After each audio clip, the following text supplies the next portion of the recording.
Shinyalu mlembe mwezi mlembe khandi umugongo weshale yetere ni mukupo buyoka ni mbole buyoka muraba shanzi sana.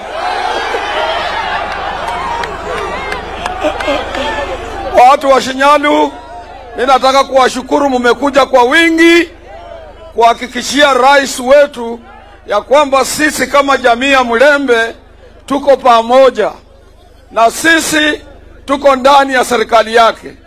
Serikali yake alitengeneza na Musalia Mudavadi na Weta baba wa Roma. Sasa hivi imekuwa broad based. Oparanya yuko mule ndani na wengine wengi. Mimi ndio nilikuwa ndani kwanza. Hivi sasa nataka kuhakikishia nyinyi ya kwamba sisi kama jamaa ya Wabaluya, mimi ni mzee wenu, hatuwezi kukubali kukaa nje ya serikali. William amefanya kazi ya kutosha, ameandika vijana wetu na watoto wetu kwa serikali katika ofisi zile za juu.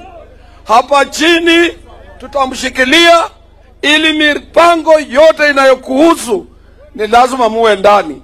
Mimi alinipeleka kule kwa SHA kama member uko wa kurepresent workers, na I can assure you ni lazima mjiandikishe. SHA inafanya kazi, na hiyo ndio itaokoa sisi.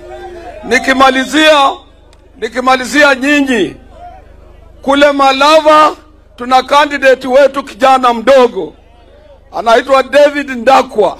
Ukiwa mjomba ya huko, ukiwa shemegi huko, ambia watu wako wampe kura ili sisi zote tusiwe nje ya serikali. Hatutaki kuwa kwa opposition. Opposition sio sawa. Mnasikia hiyo? Mkikosa kusikia, nyinyi ni watu wa aina gani? Asante. Washazi.